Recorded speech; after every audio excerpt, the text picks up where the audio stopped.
The bottom line for our current inquiry, then, is that the specific Yom Kippur of prophetic significance must occur in the final year of the tribulation, for the Jews could not look on me whom they pierced when Yahshua returns to the Mount of Olives if they were still hiding out in the wilderness. But why must the Messiah's final return come at the very end? Are we making an unwarranted assumption when we say that? Couldn't Yahshua show up, say, a year before the tribulation winds down? No, unless fighting the dragon and his Antichrist proved to be an uphill battle for him, which is admittedly a ludicrous concept, for it shall be for a time, times, and half a time, when the power of the set-apart people has been completely shattered. All these things shall be finished. Daniel 12:6 and 7. How could the Messiah be physically present while the power of the holy people remains completely shattered? It doesn't compute, especially when you realize that the Zechariah 12 phrase, "They will look upon me whom they have pierced," is in Yahweh's voice. The passage begins, "The burden of the word of Yahweh against Israel. Thus says Yahweh, who stretches out the heavens, lays the foundation of the earth, and forms the spirit of man within him." Zechariah 12:1. Those who insist that Yahshua was something less than God need to deal with that. It was Yahweh whom they pierced when they crucified Yahshua the Messiah. Israel's awakening is a process like the one Ezekiel saw in his vision of dry bones. It's like dying in reverse gear, moving in stages from death toward life. Yahweh said to the valley of dry bones, "Surely I will cause breath to enter you, and you shall live.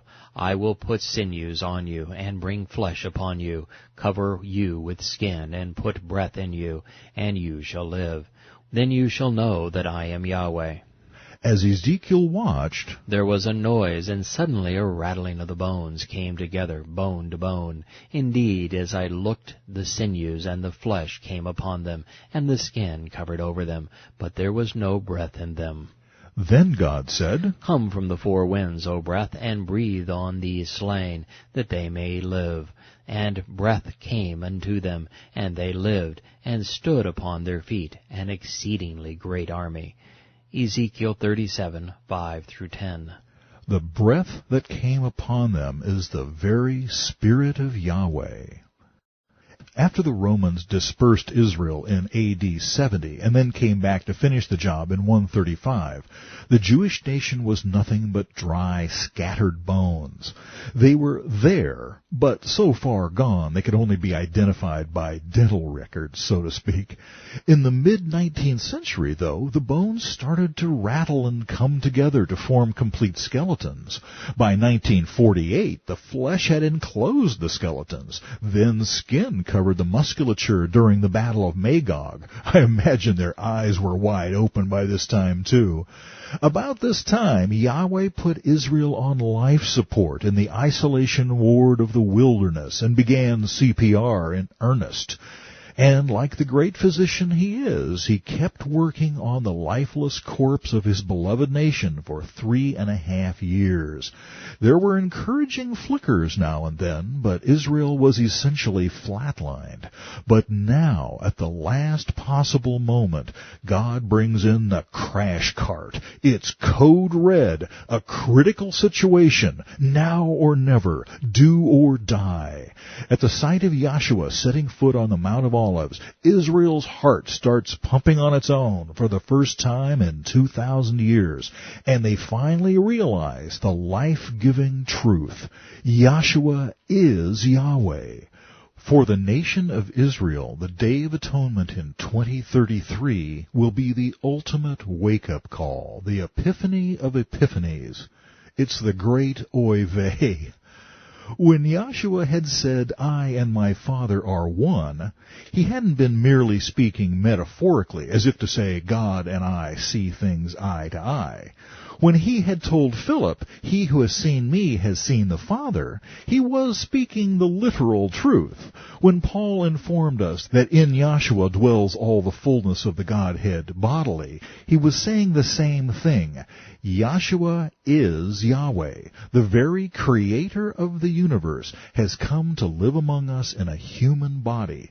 I can't pretend to fully understand this, of course. It's well beyond my feeble powers of comprehension, but that doesn't mean it isn't true. You've got to appreciate the drama of this whole thing.